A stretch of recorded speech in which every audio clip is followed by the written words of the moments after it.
press any button to continue. It's episode 3 of the This Game Where podcast with myself, Chris, and... me, Ashley. This week, we are going stop.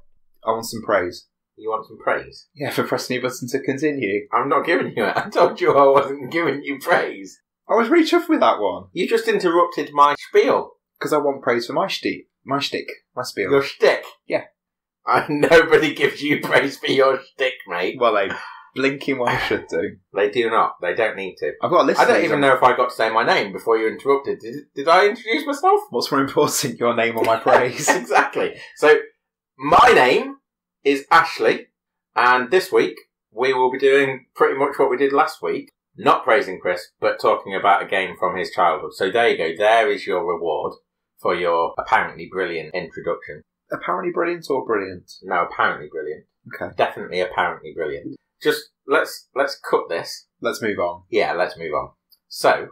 you want to know what the game is? I'd like to know, what game have you got for me? Well, this week, it's this game where you play as a wizard, which is pretty common. I think I know it. No. I think I already know it. Because I told you it was an adventure game. Yeah. Okay. I've put 2 and 2 so together. I told you it's an adventure game. I think it's Simon the Sorcerer. No. Ah! Oh, I think I've got it again. But... I think I've got it. I think... But Simon the Sorcerer is an interesting thing to talk about a bit later on. Yeah. I think... yeah. It is... Do you want me to let you say what you were going to say and then... No, yeah. you go. No, you say what you were going to say. Okay, so this I'm week interested. it's this game I've definitely got it though. Okay, let's find out. So this week is this game where you play as a wizard. Hang on, let's stop. I'm going to tell you what I think it is before you do your spiel, and then you can do your spiel. You're going to render me spielless. No, hang on. I'm going to tell you a clue as to me knowing what it is, so that people do know that I know. Because I've got a secret from you. Yeah, for the first. No, it's the first time because we kind of knew what we were doing, didn't we? Before? Sort of. No. Sort of. Yeah, half. Whereas this one is complete. Other than the fact I told you the adventure game. Okay, so it's an adaptation of a series of books. All right. By a very well-regarded, now deceased author. Right. That's all I'll give you. Okay. That's all I'll give them, because they'll know. Okay, well, yeah, you're right. It is the first of the games based on the Discworld series of books. So, Discworld should have said that. Yeah. There you go, Discworld. Boom. Excellent. Episode 3. Which version? On the PC. On the PC. There were multiple versions of this, but I played the PC version. Yeah, I played the PlayStation version first. Oh, so this is a game you played? Yeah. Right. Yeah. Okay, so this wonn't be a cold experience for you then? It's not one that I remember that well. Okay, which so... would, again, be a surprise to you. No. Why do you not remember it that well? Nothing to do with the game. The game is fantastic. I think, played so many games at that time. So I played it on the PlayStation with a friend of mine who, we were probably about 13 or 14. He had a PlayStation that was chipped, so we were getting game after game. What does that mean? You don't know what a chipped PlayStation is? I know what chipped is, but how does it work for a PlayStation? You've never had a chipped PlayStation? No. You've never seen a chipped PlayStation? I lived on the right side of the tracks.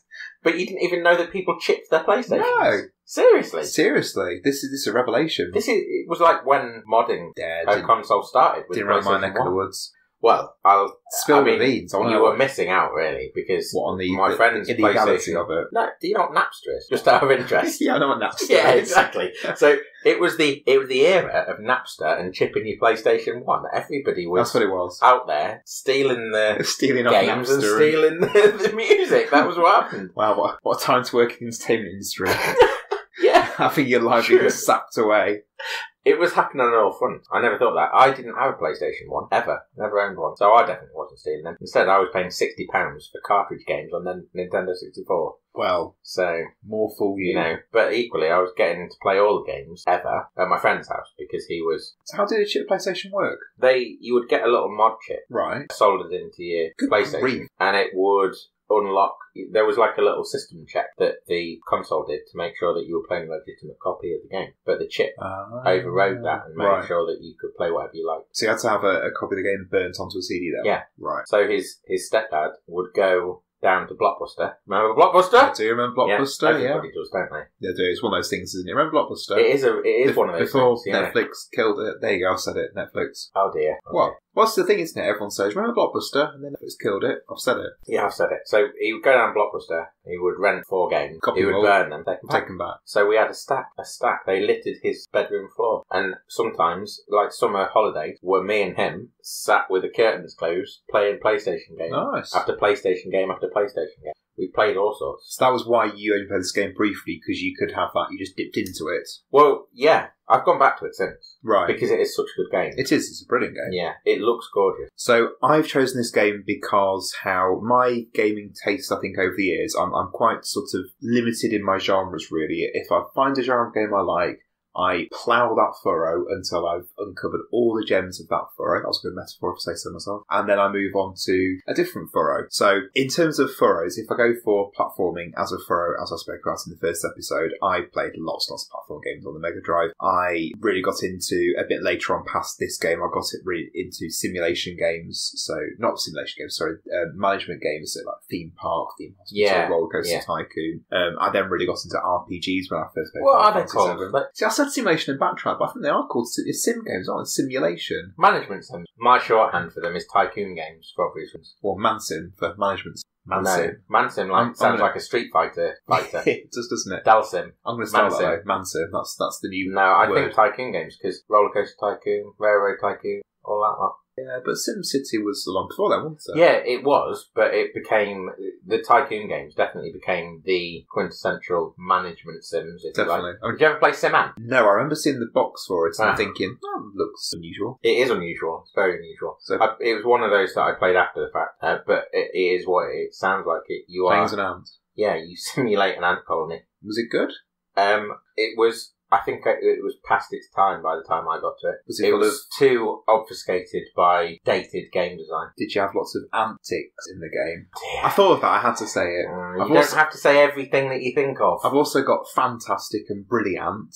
I can't think of any more ant-based And we ones. haven't got any... Oh, actually, we might have an ant game in the future. Really? Yeah, I won't tell I you can't think of any about other that. ant games. Oh, Apart from I've this got one that 2. you've got. Well, including Sim Ant, 2. there's another 2, so there's 3 that Wow. I know of. That's too many ant games, I would say. No. Like we had I don't in episode 2, we had the too many football-based games with Marco's Magic Football and the Adventures of Kid Cleat. Yeah. Too many games where you had to use a football as a weapon. Yeah, although I think that's within the realms of football, isn't Wow, maybe it's a lot it? about... Hooligans! Wow, let's go too far. It says Yeah, lots because the about... hooligans will come and get us. They will, and I'm scared of the hooligans. firms. The firms. Like the football But we do factory. actually have in this town, which I won't mention, but we do have A firm? a fairly well, what would they call it, an infamous firm. Really? Yeah. I didn't think that actually happened. But Yeah, that it says really a lot does about happen, my yeah, upbringing. unfortunately. Wow, that's what they do. Go around and... They organise fights with other... Oh, they sound Firms. like a delightful bunch of Yeah. people. If you go down to the stadium on a match day, especially if it... In fact, where we both used to live, Yeah? the city, Yes? if you went down to The woods their... today. If you went down to town I'm sure of a big surprise. on a derby day, when Yeah. they were playing the team from my town, Yeah? if you go down on a derby day to that city centre, there will be a large selection of Right. on the streets, and it's because the firms, they will be fighting in the side streets, outside people's houses. Well, whatever floats their boat. It's horrible. It does sound horrible. I can't remember why we're talking about firms. I can't either. Marco's Magic Football, because I said that it was, Football. yeah, rubbish. Let's go back on Discworld, though. Yeah, Discworld's better. So, Discworld came out in 1995. I did some research for this one. I can tell. I've got a sheet of paper in front of me. I see filled it. with scribbles. I can see. Are you proud? Yeah. This is, I'm going to say, mostly off Wikipedia.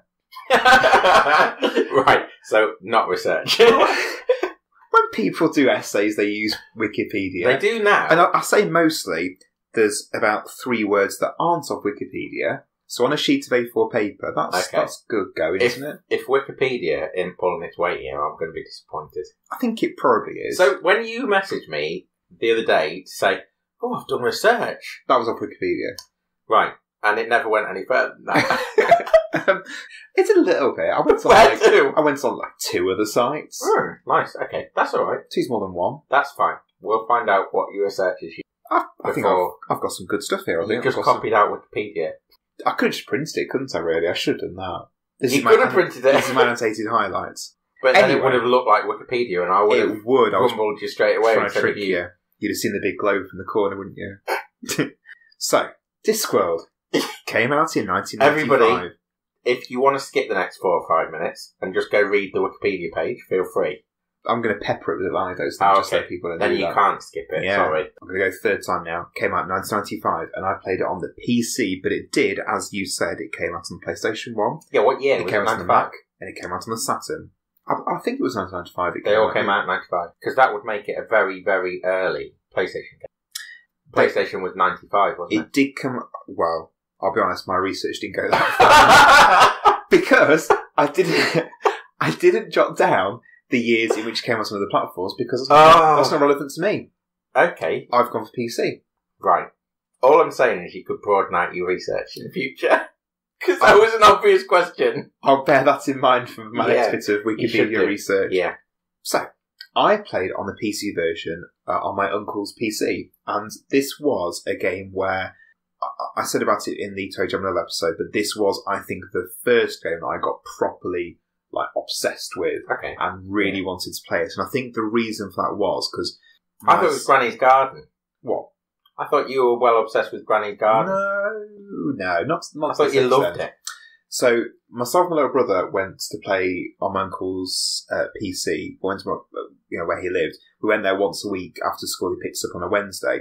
And I think that's part of the draw of it was because I had that kind of Wednesday after school, like, I'm going to play it tonight. And it became something I used to mark, sort of count down to, really. Going to my uncle's. I can clearly remember having a PE lesson in 1995, because I'd been in year 5, and I can remember it being year 5. And I can remember it was like netball or something, and I just wasn't engaged at all, so I was just thinking, it's half an hour till home time, I get to play this. It's quarter of an hour till home time, I get to play Discworld. It's just Gadoink, yeah, exactly. Netball in the face. Netball to the face, but like dodgeball. So I think that's why I've chosen this one, because I really got into point-and-click adventure games. This was the very first. This is the springboard into that genre that I had. Okay, and as you said, you ploughed that thoroughly. Yeah, I don't know why my uncle got it, to be honest, because he wasn't, at the time when he got the game, he wasn't into Discworld. I was 9 years old. I'd never heard of Discworld at that point, but it really was the gateway drug to your Monkey Island, your Simon the Sorcerer, all sorts of stuff. Okay, so what is it in the game that you remember? Just because it was a genre I hadn't really tried before, just that whole clicking on, interacting with things, it was just, I liked the puzzle element of it. Very logical. Although Discworld quite famously is a game that is illogical and is very, very famous for being hard. Do you remember the difficulty of it? No, I don't. I told you that I remember fleeting moments in it. I remember the opening. I think I remember the opening, although I might be confusing it with the second one. The second one's much more cartoony. This one's much more... Oh, I know. I can totally see it in my head. I remember exactly how it looks. I remember how both of them look. But the beginning... Does it involve a wardrobe? Yes, it does. Yeah. So I remember the opening very well. Okay. I don't remember much after that. But I remember the hallway. Not the hallway, the feasting hall or whatever. Yeah, because you start off at the university that the wizards all learn a trade at. Unseen University, yes. Yeah, there is the Great Hall, or whatever they call it there. So in terms of the puzzles, it has got a reputation for being extremely difficult. During my research, the two websites I went on that weren't Wikipedia were Eurogamer and Den of Geek, who both did quite interesting retrospectives on the game. Not dissimilar to our podcast, really, but two journalists who kind of talked about, this is our memories of the game, talk about it. And both retrospectives mentioned the exact same puzzle, which I found quite interesting. So obviously stuck in their minds. So I'm going to talk through the puzzle because it sounds so convoluted. Are you going to make me play it? Not that puzzle. It's not quite far into the game, but it's further than we'll probably play this evening. Okay. So the plot of the game follows Guards, which is the 8th, I think, Discworld book. I really got into Discworld after playing this game. I've read every single book. Have you? Oh, yeah. Most of them multiple times, not so much the later ones, but definitely once. For anyone that doesn't know Discworld, there are about 40 novels, and they're not short novels. They're about 350, 400 pages each. When I got into this game in 95, I think there were already sort of 10, 11, 12 books out at that point, and those are the ones that I read. Kept up with it. Exactly. Okay. So I read those ones a lot, and then, like you say, kept up with it exactly.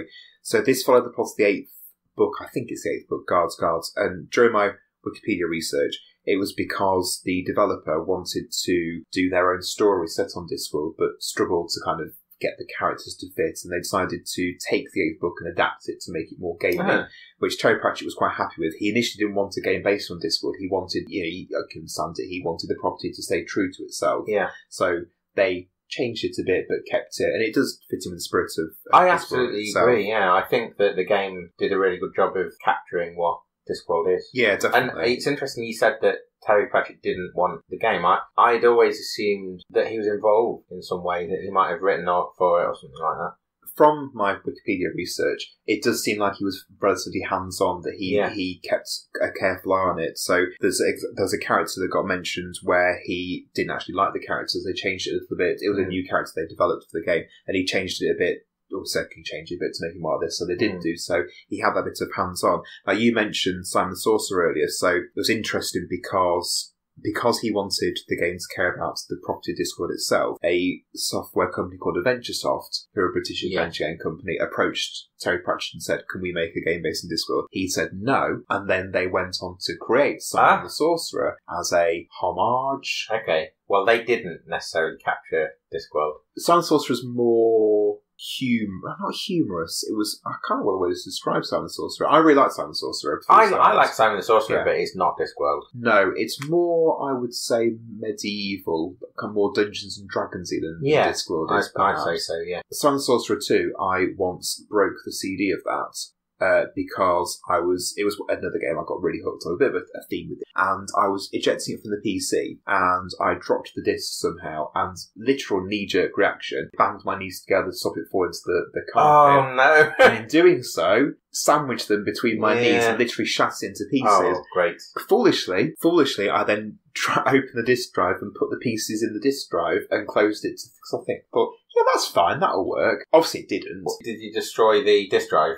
No, I remember it closing and then sort of trying to open it again and it making some horrible noises because part of the disc had fallen into the gap. But I remember my dad contacting AdventureSoft and explaining what happened, and spoke to a very nice lady who sent a replacement CD for free. Are you kidding? No, I'm not kidding at all. I might That's ring them really up, nice. see if I can get a free copy. This was I think they're 20 years ago, quite possibly. Oh, dear. So, based on that experience, Bold and AdventureSoft. Yeah, But you wouldn't get that. Well, maybe you would get that now. Before we move on too far, your story about putting all the pieces in the PC has reminded me of I think one and only time that I've completely killed a PC. What did you do? Did you break Simon the Sorcerer and put a piece in the disk drive? No, it was worse. So it was, again, I was probably about the same time that I was playing Discworld and all of the other chip PlayStation games. Yep. At home, our PC, I used to like to fiddle around with the PC. I used to like to figure out how to do things software-wise with the PC. Hardware-wise, it was a bit of a mystery. Yeah. The only time that I broke a PC at home was when I looked at the back of the PC. There was a little red switch at the top. Right. Didn't know what it did. So I thought, right, I'll see what that does. And flicked it with the power cord in. Because it red, that famous colour for Don't touch me. Yeah. It was to switch from UK to EU electricity standards. Oh. And I'd not taken the plug out. So I switched it and immediately it went and a billow of smoke came out of the power supply. Did you see, like, blue sparks? And was it not blue sparks, dramatic? just this grey, bluey smoke that smelled really... Do you remember Flux from electronics lessons? Yeah, it's got a very iconic smell, doesn't it? Yeah. It smelled exactly like that. Not a bad smell. No, it's not a bad smell. But I just blew up a computer. Yeah. At which point you're thinking, oh dear. Yeah, I'm thinking, oh god, what do I do? Did you lie? No, I didn't. I said, Mum, the computer's just blown up. And she said... So you didn't exactly tell the truth. It's called a mission, isn't it? A mission. Some people, pedants, might call it a lie of a mission. But I'm just omitting the lie of. It's a mission. I omitted. Oh, a mission. I thought you said it's a mission, like a Mission Impossible. For God's sake. God, working with this man is a pain. Anyway, that's how I destroyed a PC. Carry on. So talking about AdventureSoft. Yeah, AdventureSoft. So fairly recently, in the last 10 years, we had Terry Pratchett starting to license the Discworld license to other things. So did you watch any of the Sky One TV series? Yeah, I didn't like them. Didn't you? No. Why not? Sky One always has this, like, halfway there production quality to things like that. And it kind of lent itself to Discworld, but it just wasn't polished, and it grated on me. Right. David Jason was in, wasn't he? Yeah, he was. I can't remember which one he was in. I think They got some fairly big names. Yeah. They did The Fifth Elephant, did they? No, Hogswatch. They did Hogfather. They did Going Postal. So Hogfather is the Discworld story of their equivalents of Father Christmas. And they were going out at Christmas, weren't they? Yeah, they were. Going special... Postal told you about how... The Postal Service. Yeah. It's one of my favourite books. Yeah. Favourite so just for context, that Ankh-Morpork, which is the main city on Discworld, and the whole stories are set in quite a medieval time, but as the stories go through, Terry Pratchett starts satirising different aspects of modern culture. So Going Postal's all about how the Postal Service gets introduced. Modern culture. Well, it becomes more modern from that medieval sort of setting. There's a later one called Unseen Academicals, which is all about football culture and how the Unseen University gets a football team. That was when it became, for me, the books became more hodgepodge. Like, this is about this thing, this is about this thing. Whereas the early books were more, there was more of a build-up. Having said that, Moving Pictures, which is the ninth one, was a parody of Hollywood, and that's a brilliant book. And there's The Truth as well, which is all about the newspaper. Yeah. But it was always like that, actually, because you did have, there were always these threads going through the books. So there was Guards was part of the Night Watch. The Watch, wasn't it? It was the first one with the Watch. Yeah. Was it the first one? I think so, yeah. Where did Monstrous Regiment come from? That was quite a lot later. Was it? Okay.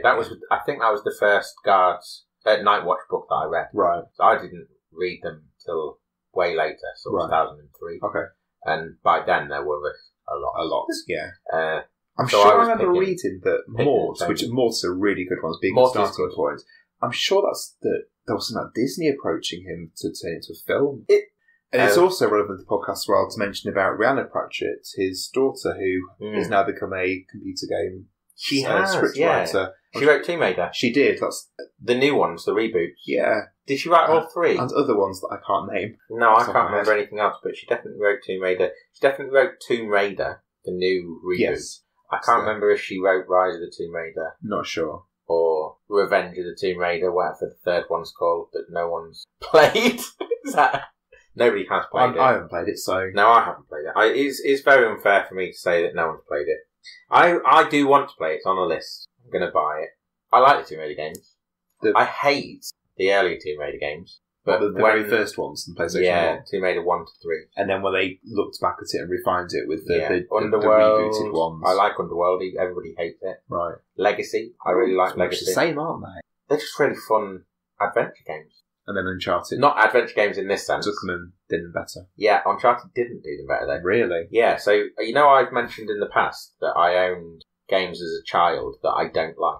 Yes. Well... Is Uncharted one of those? Well, not as a child. I went out about 2 years ago and bought them all second-hand, all three of the PlayStation 3 ones, because I thought, I'm missing out on something that everybody says is an essential part of this hobby. Yes. So I went out and bought them.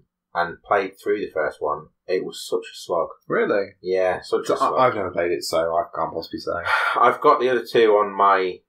they're just down there. You can see them from here. I can. And I'm going to play it. I'm going to play the second one at some point. I'm hoping that it's sort of an Assassin's Creed type situation where the first one was good, but it was really just an unpolished gem. I'm hoping that Uncharted does the same thing, sort of gets a lot better. Maybe I could play the future episode, possibly. What? Uncharted? Maybe, but it'll be way down the line. Well, we're scraping the barrel. Yeah. Nice. Yes, in about 3 weeks. So, I'm just looking over my notes again. I did say quite a while ago about a specific puzzle I wanted to talk about because of reference by a couple of quite a while ago. No, it's fine. So, in this particular puzzle, you're trying to rid the city of a dragon that has been summoned by a group of people who want the dragon to do bad things for whatever reason to benefit their business, I think, if I remember rightly. So I think this was past where I ever got Probably, yeah. So in the game you play as Rincewind, which I mentioned previously. Rincewind is a bumbling wizard type character. Yeah, he's the first main character in the series as well, in the series of books. He's in the first two, and he pops up again in the fifth one, and then sort of sporadically after that. But first two books are great. They're absolutely brilliant. He was a good choice of character. Magic, the light, fantastic. Well done. He was a really good choice of character because he has a thing called the luggage that follows him around, which is a treasure chest creature made of sapient pearwood. So it's a treasure chest. I just remember that. Yeah, I like that. It's a treasure chest with lots of legs on. That's what I was going to say. You said sapient pearwood. I was going to say treasure chest with lots of legs. Centipede treasure chest thing. Yeah, which is perfect for the genre because when you're picking up your items, you pop them in the chest. So it actually makes far more sense than most inventories. And yeah, exactly. Most games where you've got a generic Just action, goes in your pocket. it just goes in your pocket, Yeah. and then so later on in the game you're pulling out, I don't know, a shotgun out of your pocket, it's suddenly materialised. Where's it come from? Well, in luggage, it goes in the luggage. Yeah. So you play as Rincewind, this character, and you need to stop these monks from getting the dragon. So you have to go through this convoluted puzzle. I've jotted down the notes for it. You have to get a butterfly net, which is on the wall of a psychiatrist's office. So you've got this butterfly net. You have to go into the past through a time travel device that you've opened up in the library of the university. You have to find Rincewind, who's sleeping in the past, because he's drunk, and I'm not sure if you had to make him drunk or not. In the past. In the past. You had to put a frog in his mouth, because near Rincewind there's a butterfly, and when he's snoring, it scares the butterfly away. So you put the frog in his mouth, which makes perfect sense, so the butterfly doesn't get scared away, so you catch it with the net. Hang on, why would a frog not scare away a butterfly? Why would you put the frog in his mouth? Why would you put the frog in his mouth? I think it chokes him, if I remember rightly. So that he stops snoring? Yeah.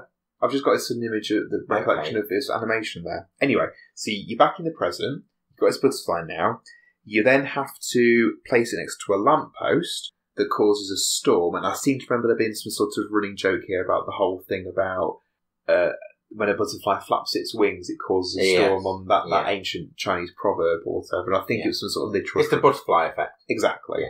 So you literally put this butterfly by a lamppost, so it causes a storm, which then rains on a monk who is standing near the lamppost, so he then takes off his robe to get dry, so you then take the robe, and then go and sneak over to where this group of monks are. You've got the robe on so you can listen to them, but to listen to them there's a drain pipe, and you have to then turn the drain pipe the right way so you can hear them. And each time you leave the scene and go back again, the drain pipe resets to be in the wrong way again. So that's just an example of one of all those hoops you got to jump through. Yeah. There's a lot of pixel perfect clicks you have to make. I completed the game with a guide, and I think in retrospect, and this is what the two retrospectives I looked at said as well, to complete this game without a guide, you'd have to be, I don't know what you'd have to be, because it's just so obtuse. Some kind of savant. Yeah. Yeah. Well, not even that, just putting the frog in his mouth is... Yeah, without the context, I can't really see if it makes any logical sense. No. So it is unfortunate that we're not going to get there, but I'll tell you what, after having a little go, I'm sure I want to carry on, so I'll maybe report back on that when I've played through it. Sounds good. Yeah. It does. That puzzle does sort of sound like it's taking in aspects of the Discworld's philosophical. Yes, definitely. As well. So that is almost in itself evident of what the developers are trying to capture. Yeah, developed by Greg Barnett, my Wikipedia research. Greg Barnett? Yep. What, a single man? He led the team. Okay. Do we know how many on the team? I don't. 1995. I imagine it was quite a big team. Things were ramping up at that point. The thing that sticks in my head, for me, about the game is the way it looks. Yeah, well, that leads me very nicely on to what I was going to say Really? about the looks. Yes, it does. Okay, good. One of my last couple of points I want to say about it is the design of it, 'cause I remember the same thing, the design of it being really lovely. There's the artwork, the style of it really complements Discworld, these medieval towns and the city, the design of it and whatever. Apparently, the backdrops were painted manually and then digitised to scan them in. Yeah. I have recently, at a friend's house, had a look at, I don't know if you heard of Bitmap books. Yes. Yeah. So Bitmap books have... Really nice art books, like art history type things. So they've specifically released a book called The Art of Point and Click, which I look at a friend's house, as I said, being into the genre, and it's a lovely book, and Discworld is mentioned in there. So there's a little It doesn't surprise me at all. Plug for them. If they want to send us free books, that'd be lovely. Yeah, I'm sure that's going to happen. I do. you keep living in hope. I'd like a copy of that book for free. I think that the likelihood of them sending us free books is as high as you completing that puzzle on your own without a guide. Yeah, that's not going to happen, is it? No, exactly. So, and then the final thing I wanted to talk about before we go into it is the pedigree of voice acting. So in the game. I was going to mention earlier, I think Tony Robinson's in this game. He was. Yeah. Was he Rincewind? Tony Robinson was not Rincewind. They got was he a parrot? Even more famous to be Rincewind. Can you tell me who Tony Robinson is? Because it's going to bug me. He plays lots of different characters. Okay. Was he a parrot at one point? He may well have been. Okay. That rings a bell for me, actually, the parrot. Yeah. So, Rincewind was voiced by Eric Idle. Yes, he was! As if I forgot that! Yeah, exactly. Yeah, oh my god. Yeah, that's a totally perfect fit as well. It really is. Yeah.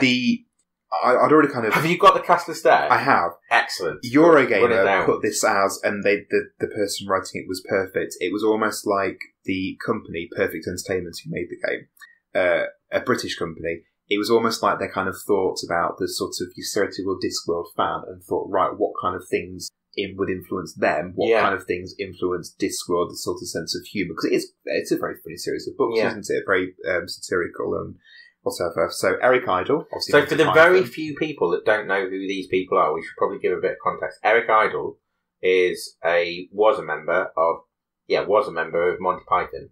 Is still alive, because I realise it made it sound like he was dead there. A little bit, yeah. But he was a member of Monty Python. Monty Python is dead. Eric Idle is alive. At the time of recording. At time of recording, yeah. Thankfully. Yes. Tony Robinson. So Tony Robinson was famous for a lot of things, but most people were known for Blackadder. Being Baldric. Yeah, I remember him for Maid Marian and His Merry Men. Yeah, good call. Which was a children's television programme in Great Britain. Google it. It was great. It really was.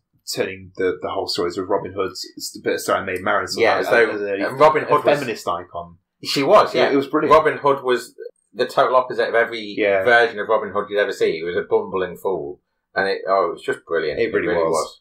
So there was Kate Robbins, who I didn't know of. She provided every single female voice in the game, but she did a lot of work on Spitting Image. Okay, right. Which again was... People probably will know that, actually, because it was quite famous I hope so, yes. time, wasn't it? Spitting Image, late 80s. A political British satire. Yeah, with puppets. Yeah, with really very disgusting, gross puppets. So, Rob Brydon. Right, really? And that is early stuff. This is from, just as an aside to Rob Brydon, this was one of the very early on in Rob Brydon's career. Yeah. So, Rob Brydon, if you're not aware... a little bit older than 10. So, he is now, I would say, extremely famous in Britain for his comedy work. He hosts... and he has been on lots of panel shows. He's sort of, I would say, rose to the megastar, not megastardom, but his most famous role is being the uncle in Gavin and Stacey. In Gavin and Stacey, I think that went international as well. Yeah, I'd say so. And they've got the special coming back with But Christmas also, he did the trip with... Of course, how did I forget the trip with Steve Coogan? Steve Coogan, yeah. And there's 3 series of that now, isn't there? Yes, with a 4th being filmed. I don't know, did that go... Yeah, surely that went international, because that is fantastic. I'm sure... The 3rd series, so 6 half-hour episodes, got cut and edited into a 2-hour film that got released in America. Really? I'm sure it did, yeah. It's a fantastic series anyway. If you get the chance to watch it, you can find it. He's been on loads of good things. And interesting, because I do quite like Rob Brydon. I read a few years ago, his autobiography, which is called Small Man in the Book, because he does... Yeah, Small Man in the Box. He does a very good... He's very good with his voice, and he does a voice that's the small man in a box voice that when he does it does sound just like a small man in a box, which is and neither of us would be able to do it. Oh so no, I wouldn't. I wouldn't even try. No. But I can remember reading in his autobiography, he mentions recording for this game. Does he now? Just literally a couple of sentences. Yeah. He mentions how obviously when you're playing a game and you click on something and a character speaks to you, obviously it's just all the code that's just throwing up these random bits of dialogue and scripts and whatever. And he said that he remembers, if I remember the autobiography correctly, he found the experience enjoyable, but it was just a case of here's a load of lines, record them one by one. And he says that obviously out of context, it was just gobbledygook really, because here's one line, oh, that raisin doesn't mix with that parrot, or whatever. The next line might be, oh, great idea using that fishing net on the butterfly. Who was he? Again, he played lots of different characters. Okay. So Rob Brydon, Nigel Planer? Don't know. Young Ones. Right, okay. He was, I can't remember the names of the characters. He was the hippie. Yeah. But again, Young Ones. Yeah, it's the right British humour. Sort of, Robert Llewellyn. I know Robert Llewellyn, but I don't know why. Crichton. Oh, God. Yeah. And so again... And then went again, humour. Did you go and see Robert Llewellyn at the Ritz? Yeah, I went to see... Yeah. Yeah. Because all of them went, didn't they? He was very pleasant. Yeah. I'm not very good with names. Right. Well, Crichton and Red Dwarf, he did, many years ago, did a show where he gave comedians and other actors a lift in his car. And this was going back a good 12 or so years. That's interesting. It is, because recently... I mean, everybody's doing it. Everybody's doing it, exactly. And recently, Jerry Seinfeld did tweet about how, I've just discovered that this program existed. Sorry. Yeah. Interestingly. Yeah. And there's carpool karaoke, isn't there? Oh, there is, yes. James Corden. But Robert Llewellyn, was the one that started it all. Yeah, literally, I would say 2008, I think, that they started. Yeah, I think he gave up after a while, but... What was it called? Off the top of my head, I cannot remember. That's fine. It was a bit of an ask. that was there. He was given that product years ago. And then finally, the other voice that was in, is a big one, John Pertwee. Really? Yeah. Oh, hang on. Did he play the Chancellor of the university? I have no idea what. So again, John Pertwee. Doctor Who. Yeah, for anyone that doesn't know, Doctor Who. I'm sure anybody that is listening to this, would know that. But those names. You've got Monty Python, Doctor Who, Blackadder. It's, as you say, it's clearly the development team going through a list of everything that is in the same all the touchstones family of comedic. You know what I mean? Comedic talent. Yeah, comedic talent as pedigree. Yeah, the same room as Discworld is what I'm trying to say. Yeah, all those people are from classic comedy stuff, except Rob Brydon, who will have been 12, maybe. Give or take. But it's turned out to be a perfect fit for that. Definitely. Retrospectively, they were all very. In my head, they were linked to Discworld. Oh, definitely. I'm labouring the point. It all goes together really nicely. Yeah. So I think I've waffled enough about the game now. I've probably waffled even more than enough. Do you want to play the game now, then? Yeah, I very much do want to play the game. I wanted to play the game as soon as you... Did you? As soon as I said? I was thinking, this game oh, yes. So now I've got you all ready for it. Yeah. All loosened up. Shall we crack on with them? You've made that sound crude.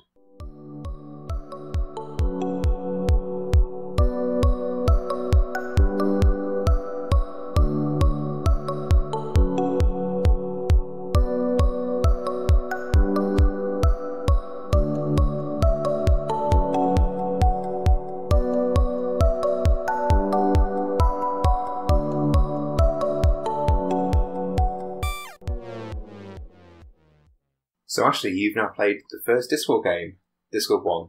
It doesn't have a subtitle. No, not this one. Discworld 2 does. Yeah, it has two different subtitles, Discworld 2. Missing Presumed. Missing Presumed is ours, and then Mortality Bites is the other one. Is it spelled B-Y-T-E-S? I think so. I'm not really sure why. Yeah, but that doesn't really make any sense. Game thing, innit? Game thing. Computer stuff. Why did they change the first Harry Potter's name? Why is the Golden Compass called the Golden Compass? I think they've all got the same answer. Because? We'll leave it. No, it's not because, but we'll leave it to the viewers. To the listeners. If they know, they know. Okay. Ask me. So, Discworld, we played it. Yeah. What do you think? Yeah. What I think. What do you think? Is that stolen from Rock, Paper, Shotgun? No. What I think. What's Rock, Paper, Shotgun? You don't know what? That's the website, isn't it? Yeah. It wasn't, because I'm aware of it, but I don't know what it is. Yeah, you don't know what it is. I was trying to be different. Yeah, they call their reviews What I Think. Oh. So, accidental. No, that was... Accidental. Yeah. That's all right then. I like it, as I'm sure you knew I was going to say, really. Yeah, you were loving that, weren't you? Yeah, it really did. And we've played it longer. We're under a bit of time pressure at the moment, aren't we, to play through these. We don't have that much time. And adventure games are a tricky beast to contend with, aren't they? Because we've just played that for, a bit of time there, and actually we barely scraped the surface. Yeah. It's an adventure game is they take as long as they take, and oftentimes longer. Yeah, and Discworld, it is a big one, isn't it? It's hours and hours of gameplay. Yeah, and as you painted very acutely before we played it, the puzzles aren't necessarily that straightforward. So they're really going to add to your time. I think, interestingly, one of the first things that I did was pick up a frog. Yes. Which presumably is the frog that will be used later in the game to... in the puzzles I spoke about previously. Yeah, solve that puzzle. I would assume so as well. So that was nice. Yeah. I liked seeing that. We did a bit of a walking around, talking to people, solved a few of the very early puzzles, and made sure that we visited every available environment that was of there. The city that was there. Because you do open, later on in the game, you open up the rest of the map, so you leave the city. I don't remember there are other locations, but there's literally like one location, one area per location. So Ankh-Morpork has got some streets, it's got a park, it's got the palace, it's got the city gates, whereas when you go out to the rest of the Discworld, you've got the mountains, and that's it. Yeah, that's not unusual, is it? No. In the sense, so off mic, we were talking a little bit about Broken Sword. Yes, we were. And in Broken Sword, you would go to various different locales, and there'd be a set number of places you could go. And actually, Broken Sword was made a little bit after this, I think. Yes, I think so as 96 well. or I was 97 going maybe. to say 96. So I said about this being the first adventure game I played and really got into as that gateway drug, and I went into lots of other games. Broken Sword was one that I played, and Ashley said you played it as well. Broken Sword was the first adventure game I played. Right. And it's just like Discworld sparked a joy in you that led to a fascination, indulgence in that line of game. Broken Sword did exactly the same. I love Broken Sword, and I could play it now. You said you played all of them, because... Yeah, there's been... And that means the bad ones. Five or six now? I think it's 5, and that's where it's going to show me up. The last one was kickstarted. Right. So I am thanked in the credits, along with all the rest of the Kickstarters. Right. For that one, because I backed it. Did you just stump up a little bit, just have you named the credits? A little bit of $10 for them. It wasn't to get the name of the credits, it was to get the game. Oh. That's why I backed it, so I could have the game. Right. I think, it wasn't for the name of the credits, it was literally because it was Broken Sword. Because I played Broken Sword 1, 2, 3, 4, and then 5. I think 4 I played on the PlayStation 2. It's okay. Yeah, I think it was 3D rather than hand-drawn. And you moved around in a 3D space rather than Sounds nice, but... It was... I really enjoyed it. People absolutely smashed it. Like, they slated it. You ended up, I think, at the end of that one. I might have got the numbering wrong, so forgive me if I have. But the one that I'm thinking of, you end up at Glastonbury Tor. Oh, right. And there is a dragon involved. Of course. But it looked lovely. And that's one of the things that I like about adventure games in general. They're just gorgeous to look at. Even the older ones that are very pixelated. I'm right in thinking, just as a slight tangent, adventure games are really big still in Germany, aren't they? Are they? I'm sure you just said about Broken Sword, just kind of trigger sort of on the continent, like France, Holland, Germany. I just seem to remember that they're Western Europe. They're quite big. Right. It wouldn't surprise me at all. They hang on to the best stuff. So you mentioned about having kickstarted Broken Sword. Thimbleweed Park, which came out a couple of years ago now, and obviously was a game that is an adventure game. It's very much enthralled to the genre, and was also had some Kickstarter elements, I believe. It was kickstarted. The whole thing was Kickstarted? I think it was, yeah. Right. I know that there were perks that... If you kickstarted so much, you got this, and and I seem to remember when it came out that obviously it was developed by Ron Gilbert, who did several classic point-and-click adventure games, was part of the team that made several adventure games, such as Monkey Day Island. of the Tentacle. Simon Max, was he involved with that as well?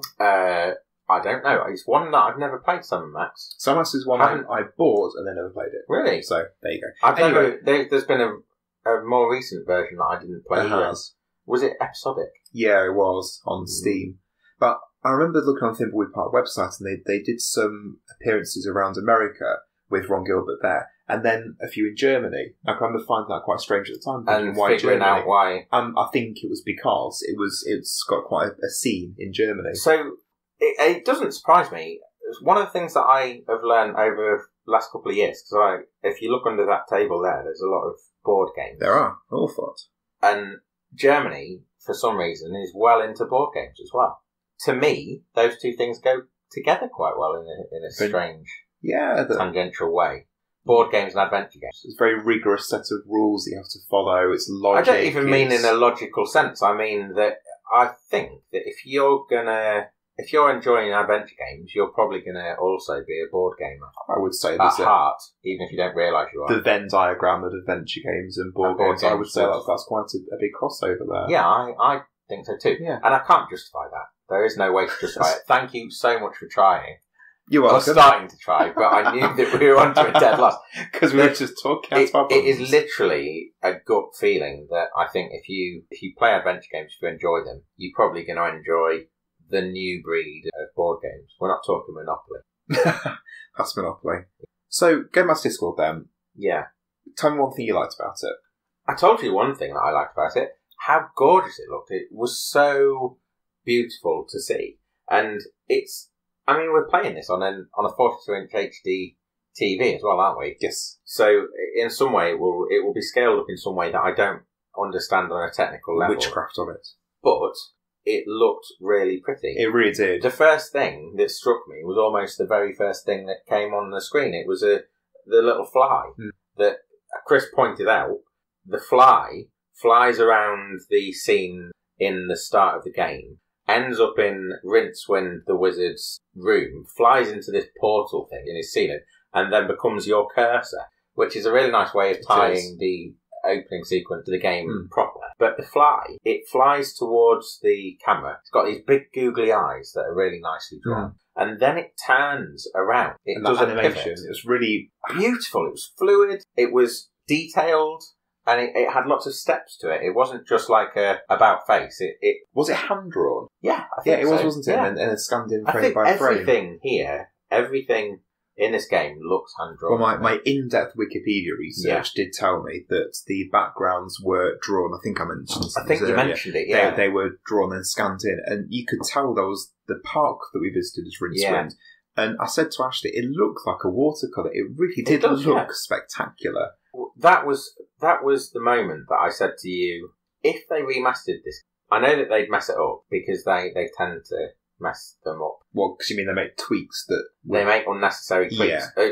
What I said to you was, if they ever were to remaster this game, all they need to do is just high-res it. Yes. That's all they need to definitely. They just need to up the resolution and make sure everything's not fuzzy. If they change anything about that game, it's going to cut into impact because they just did such a good job of making it look gorgeous. In terms of the up-resing it, in my memory, Rincewind in the second Discworld game was really... It's a lot more detailed. It's a lot more detailed and was really chunky and cartoony looking. Now, it'd be interesting to go back to that game and see how that compares in terms of the looks. And because in my memory, Discworld 2 looks like a game that could come out now because it looks like a cartoon. It really does like an interactive cartoon. Whereas Discworld 1, while it has these beautiful hand-drawn backdrops, Rincewind himself is quite pixelated. The character's quite pixelated. There would be some room for upscaling there. But overall, it looks nice to consider. Yeah, it really just needs a bit of a polish. Yeah. I personally don't think it needs a bit of a polish. I think that in fact, I know that I'm going to play this all the way through. Really? Now that I've started, yeah. Wow. Yeah, just because it's one that I kind of regret not having a real good go at. Well, make sure you get a guide downloaded for it. I'm going to try it without first. We'll see how I go. It's hard. It's not exactly hard to get my phone out of my pocket, is it? And double check if it gets stuck. That's true. I don't play things with guides. Do you know what? No, never. I've never done that. I am quite weak-willed and will try something once, and if I don't get it, then go to it. Well, maybe twice. But I do rely on them quite a lot. It surprised me, actually, that you said that you had a guide in for you when you played it the first time. Because you would have had to pay for that, surely. It was my uncle. So your uncle bought a guide along with the book? I believe so, yeah. God, that's just not cool. Maybe it's like a buy one get one free sort of deal. I've never understood the Prima stuff. Yeah, the strategy guides. Yeah, all this strategy guides stuff. I don't understand why people buy them unless they are absolutely stuck. It's like you're buying the game, but then also the way to complete the game at the same time. Yeah, but the whole point of the game is to figure it out for yourself. And that is one of the things that I liked about adventure games. They made you feel clever. Because oftentimes you had to be ingenious in some way to grasp a puzzle. Just on that... Not all of them. Well, I was going to say Thimbleweed Park. You said you haven't played Thimbleweed Park. No, not yet. I will be. There was a very clever, I don't know how they did it, in the game where you could go... There was a specific helpline you could call, and if you were stuck, they would give you clues on what to do. In-game. Right. Depending on what items you had, how far you were along different conversation and dialogue. It was really cleverly done. And if I remember rightly, you could call them up again, and they would give you a more heavy-handed clue, and then perhaps a third time, and they would just tell you the answer. I might be misremembering that, but that was a really nice way to bring the genre up to date to... So it was last year I played it, but I think it came out 2017. Just to make that genre relevant, I don't know if that's the wrong word, but bring it up to date almost. Yeah, to lend a maybe necessary helping hand. Yes. So to contextualise that a little bit for you, I mentioned to you while I was playing a game called Torrin's Passage. You did, which I'd never heard of. No, it's another adventure game. I'd not heard of it until my wife told me about it. It was the first adventure game she played. Torrin's Passage. Torrin's Passage. Torrin. Torrin. Sounds like Lord of the Rings. It's not really. Sounds like a smutty movie as well. You don't sully my wife's memories of Torrin's Passage. Torrin's Passage. I see where you're coming from now that I've said it again. Exactly, there you go. Oh dear. You always do this, you bad man. So anyway, Torrin's Passage. Torrin's Passage was an adventure game. It has some somewhat challenging, maybe far too obscure puzzles. And it also had that exact system, except you weren't ringing a helpline. It was this little button thing. And if you seemed like you were stuck, I don't know how the game knew, it might have been like on a timed basis or something like that, this button would spin up and out. Right. And it would pop up out of the deck. And if you wanted a clue, you would click the button. And I think that was 1995 as well. Wow. So Thimbleweed Park's doing something that Torrance Passage had the foresight to do. Right. To do 25 years. Wow. Before 25? Yeah. Nearly 25. Give or take. Let's say 20 to be fair. Years. On top of that, Professor Layton has the same sort of system as well, doesn't it? For the DS. Yes. And mobiles now. And forthcoming Switch. Yes, I'm coming to the Switch. Although a game I have spotted is £20 more expensive on the Switch than it is on iOS products. What? So it's on the App Store, the game is £15, whereas the Switch version is currently £35 on Amazon, but other retailers are available. Right, I didn't realise that. The Nintendo Premium, won't it? Yeah, it is Nintendo Premium. Is it coming out physically? Yeah. And cartridge, yeah. Cartridge fair costs, point, I suppose. Yeah, cartridge But costs. even They're probably so, not making it's much money on that. Big jump. It is a big jump. It's a strange ecosystem that we're living with mobile games. Still going to buy it though for Switch. Are you? Yeah. Okay. Where were we with adventure games? Just talk about what we liked Thimbleweed about them. Park. Thimbleweed Park. So I like that they all have their own visual style for the most part. Torrance Passage, for the record, was actually quite a nice. It looked like it was hand drawn, and they moved a little bit like Disney characters. It really is. What was the one that was done where it was made out of clay? That's Neverhood. Neverhood. Yeah, Neverhood. There was a recent lovely one, wasn't it? That looks. You said yeah, it was all modelled out of clay. It was all claymation. And wasn't there there was a recent Machinarium as well, sequel. which again was a very iconic visual. Hand drawn. Yeah. I think it was hand drawn. It looked almost like paper. I think there was a follow up. Their follow up was, I think it was called Botanicula. Right. So Botanic. And those sorts of games, similar style. You said about Neverhood, the clay that had been modelled and made. Those sorts of games you could play them now, and I would argue would probably still look really nice. Have you played them? Whereas if you played let's say a PS1 game, because that'd be the sort of time they came out. If you played those games now, I would imagine that an average PS1 game, it would look pretty terrible. So there's always been that argument, hasn't there, that a game that goes for a certain style and we're talking very specific. Well. I think that's too general. We're talking about 3D PlayStation 1 games, like those. Okay, that's a those fair threshold point. Games moving from 2D to 3D. The point I'm getting at is that when a game takes a certain style and does it really well, it doesn't age because it still retains that. You mentioned in a previous episode about Super Mario World 2. The very first. It looks gorgeous. Exactly, it looks gorgeous now. What? Equally, you could say the exact same thing about Super Mario World. Yeah. Super Mario World looks gorgeous now. On the original hardware, it hasn't aged. Yes. So just to wrap up the adventure games aspect, there's a lot more to say about adventure games. There's loads more. We both realised that independently of each other, that we both had been ploughing that particular adventure game for us, to use that metaphor I used previously, and we were trying to identify exactly what it was that we each liked about that genre, and we couldn't think of a specific thing. We came up with a few different reasons, didn't we? I came up with a few. Yeah. I outlined them. You said to me, what do you like about adventure games? And I said, I don't know. I don't know, exactly. I couldn't think of a single defining thing. What was it I liked about adventure games? This one in particular, Discworld, for example, like you said a few minutes ago, I played it with a guide in front of me, so it wasn't the puzzles aspect necessarily. So whereas for me, it absolutely was. The puzzles were a big part of why I enjoyed them. I think for me the thing was, and you discussed this as well, was the immersion of it, that you became this character or a character in this world, and it was a living, breathing world. There were characters there you could interact with or ignore. There were items to pick up or ignore. You just became a part of whether it was an island in Monkey Island or a city in Discworld, you were just there, and I think that's what I liked about it. Yeah, and I totally agree. I put it to you, didn't I? That was one of the things that I liked about it. I like the immersion in the sense of being able to explore these different environments, and a lot of them very detailed environments. And a whole part of playing adventure games was to delve as deeply as you could. There is the old trope of pixel hunting and trying to sort of squeeze every little morsel of information out. So one of the things that I used to like to do was talk to people multiple times. As did I. So you talk to them once and choose that particular dialogue branch, Yeah. and talk to them a second time and choose a different dialogue branch, Yeah. just to make sure you're bringing every bit of value out of the Yeah. game. And the Even character. choosing the same dialogue branches to see if they'd say different things. Because some games, not all of them, some games, if you push the same branch of dialogue, they would get annoyed at you. Some of the characters would get annoyed at you and be like, I've already answered you that, or something along those lines. And I really enjoyed doing that. I plumbing the depths, really. You enjoy making people irate. Yeah, you should know that. Just like in You real should know life, that, really. yeah, exactly. Come on, you saw So- that coming. I did, from a mile.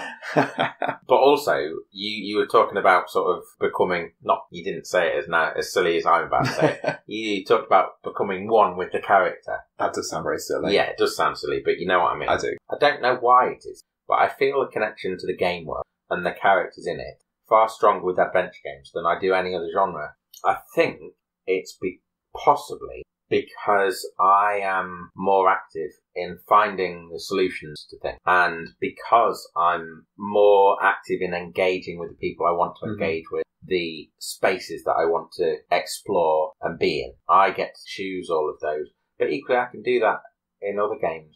That is a mystery to me, but it's definitely true. I feel the connection stronger in adventure games. I think your point there about how you're the active character, you're the person which is causing the events of the plot to further because of what items you've got or what you've combined with what or who you've spoken to. Yeah. I think that's the thing. The problem that I have with, because I put that forward as a thing, I've said to you, I'm playing the latest God of War at the moment, the Norse version of God of War, and that has got quite a very engaged characters, an engaging story, and a great central relationship between father and son. And I still feel slightly removed from it in a way that I wouldn't if I was playing Broken Sword.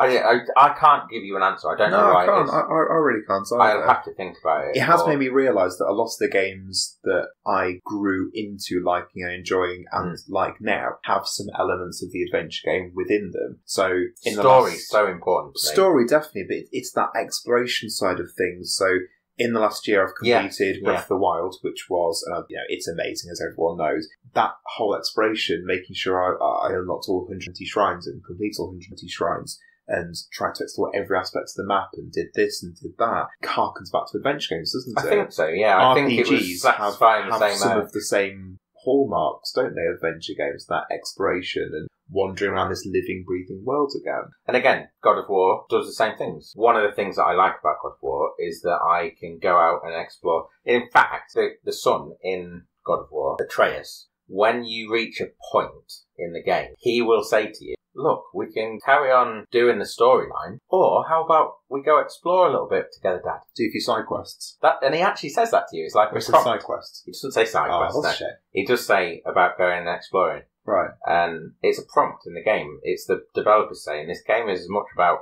exploring this world as it is. What did you choose? I often go exploring. Yeah, it's a that's really what I nice would do. world to be in. That's one of the many brilliant things about Breath of the Wild is, you can do this if you want. You can just go punt around. You can do the story if you want, or you can just go and do whatever and then collect the story later. And that was one of the main things I loved about it, was how I was dipping out of the main story, but then exploring around that. It was... I think the exploration element is definitely, there's a link there. There is. Certainly between why we like certain modern games and why we're playing adventure games in the first place. I suppose one of the points of this podcast is thinking about our 42 years of gaming, and because I played this at the age of 9, I would say that was a key part of the games I play now. If I hadn't played Discworld at the age of 9, who knows what I'd... Yeah. Maybe I'd be good at football instead. The story, again, you said about RPGs having similarities to adventure games, and I think actually one of the things that I like so much about RPGs is a storyline. Every game, in fact, if it's not every game, okay. You said about Krakow, didn't you? That's not really so Krakow doesn't have a story, yeah. So Krakow doesn't have a story. There are certain games, Tetris doesn't have a story. Abstract games can exist without story. But overwhelmingly, the larger proportion of games that I enjoy playing have a strong story element. Yeah, I think I'd agree with that. So I know that you were recently playing Hollow Knight. Yes, I'm still working through Hollow Knight because, again, that's quite a big game. Yeah, it's pretty big. Surprisingly so. And it has actually got some really strong story elements. It leaves them to you to figure them out as you go along. It leaves you to gives you little clues to piece together. And that's a really interesting way of telling a story. But it's still there, and it is one of the things that I think is the strength of the game. It's definitely something that I look for, and I think it's rooted in the fact that some of my first really, really, really satisfying gaming experiences, like the ones that really left me satisfied, were the adventures. Talking a bit psychiatrist's couch, doesn't it? This is good. I like it. So I think I've told you before, the first game that I completed was Power Rangers. Oh, right, okay. Power Rangers let's bring that to reality, shall we? Yeah. First game that I completed was Power Rangers the movie with a friend of mine called Beth when we were about 7. Right. And before that, I'd never completed a game, including Crackout, and I'd had a lot of game frustrations. So we talked a little bit about Little Nemo. Yes. I think previously. And a variety of other games that I just played obsessively but never got to the end of because they were too hard. Adventure games were difficult in a way that was really enjoyable.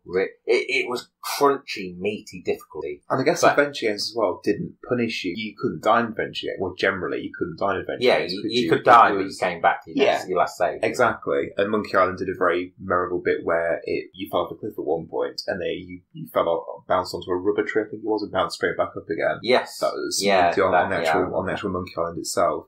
So I suppose it was quite, while you were exploring whatever, there wasn't really a danger to doing so. You were able to do whatever you wanted. It was rewarding a different side of me. So Power Rangers was the first game that I completed, but before that, it was all frustration. Right, so it was all, and it was all based around the same sort of skill set, and it was dexterity, and it was quick reflexes, and it was accuracy.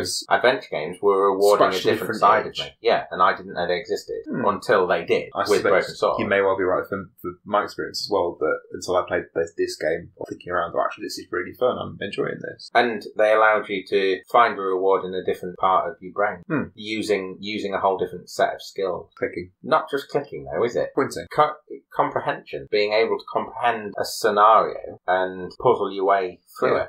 Some of the most satisfying parts of my gaming experience, my gaming life, have been an adventure. I really like certain puzzles. Broken Sword. The puzzle that I really enjoy there is the one where you have to make with the soap. Yeah, it's unusual, but there's a logic to it. Yeah, it puzzled me for quite a while. It stumped me for a fair while. I'm sure I went away from the computer and had to come back a few times over the course of a week. Did you ever go for the whole just clicking on everything with everything? Yeah, Not so much with Broken Sword, but certainly with other games. If you end up pixel hunting in an adventure game, the adventure game has failed. Well, shall we discuss with pixel hunting? Shall we discuss the thing in Discworld? Yeah, okay. So I said that, and then this is actually a situation where pixel hunting was the aim, wasn't it? Yeah, so... It wasn't a failure, it was what they intended. I mentioned in the first half about Discworld was famously a very difficult game, and some players did resort to having to pixel hunt. So that's if you weren't aware, the method of putting the mouse over the computer screen to just see if anything jumps out at you like an item you might have, which in Discworld, I imagine, would be quite easy to miss because of how the painted backgrounds were blended in a little bit, possibly. In the very last scene of the game, there is a section where an Easter egg was discovered literally last year or the year before. 2017. Yeah, I've seen it in 2018, but I read about this, tried to look about it on the internet earlier, couldn't find anything, but found a YouTube video about it, so I don't really know how I found about this anyway. It must have been on a news website somewhere. Gaming website. Anyway, in the very last scene of the game, there's a certain combination of pixels. If you click these pixels, and then these pixels, it then triggers a line of dialogue. This is only triggered by doing those things in that order, which is very odd. And they buried it in the game deliberately for that reason. By doing this pixel hunting, clicking here, it then triggers Rincewind, so Eric Idle saying, I want to be the first character in a video game to say, and he says a bad word that rhymes with book. Whether he is or is not the first game character to say that word or not is debatable, but... Well, is it debatable? I don't know the history of swearing in games. I don't either. Maybe it's the thesis to be written on that by someone one day. So shouldn't they did it to be like a naughty giggling school? Oh yeah, definitely. To bury in again, we said about how all of the actors and actress, yeah, in the game. They were all chosen. They was part of the same wheelhouse of comedy and irreverence. Yes. Sorry. Yeah. And that is precisely the kind of thing I was talking about. Like this really sort of sets close to the wind. Subversive. Yeah. Comedy. Discworld does it as well. I said to you while we were playing about a situation where one of the characters somehow mislays a marital age, you called it. Yes. I might have to bleep this out, I don't know, but a dog runs away with a dildo. That is what happened in Discworld. What a sentence. And I read it. The first time I read it, it went way over my head. And then it was only when I read it again that I went, right, okay. I talked to you about the brothel, didn't I? Yes, yeah. So in Ankh-Morpork, the city, the main city in Discworld, there's a brothel run by Madame Palm and her 5 lovely daughters. It wasn't until I was much, much older than the age of 9 that I got the joke about Madame Palm and her 5 daughters, about what that actually meant. So it's pretty subtle, that is. Off to see Madame Palm and her 5 lovely daughters. Exactly. I don't want to write out any more for people. I'm sure they can read between the lines with that. Masturbation. Oh, there we go. You said it. Sorry, we're all adults. Yeah, we're adults. You and I. That's the main thing. We're adults.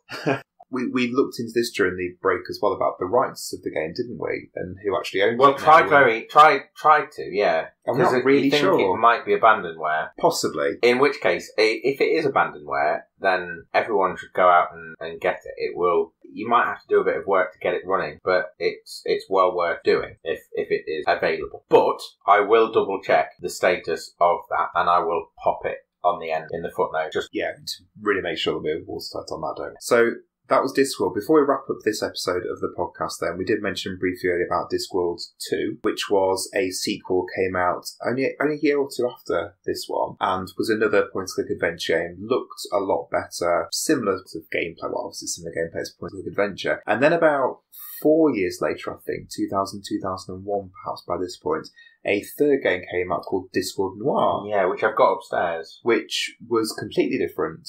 Very, very different. Still an adventure game. It was. It did exactly the same sort of, not exactly the same. It did what a lot of adventure games were doing at the time and transitioned. Like Grim Fandango sort of wasn't it? Yeah. So I suppose it's a similar sort of noir film, but it did it. Oh, it was much darker. Did it much darker, didn't it?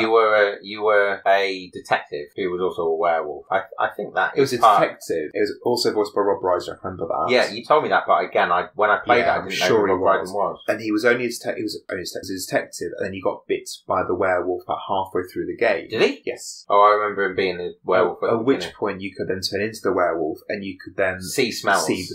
Which was brilliant. It was. Look, I loved it. What did you play it on? PCR. Yeah, I play on PC. I don't know if it came to anything else. No, I don't think it did either. It's a shame, because it's a good little game. It was. It wasn't as good as Discworld 1 and 2. And I think one of the reasons that it was good, it went for 3D, and it went for realism, when Discworld isn't necessarily about realism, is it? That's a fair point, I think. Yeah, it was going for gritty when all games were trying. And we did like in this one we played today, Discworld, we liked how the dialogue was not gritty, was it? It was very Pratchett-esque. It was really well written. Yeah, it was bouncy. It was. I was laughing a few times, didn't it? But yeah, I laughed a few times. Just silly jokes and puns. Yeah, such like just some silliness. Sometimes you need a little bit of silliness, don't you? Not everything you God of War. I think we should finish off there. Sometimes you need a bit of silliness. Not everything needs to be God of War. There you go. That is what I said. That's a wrap.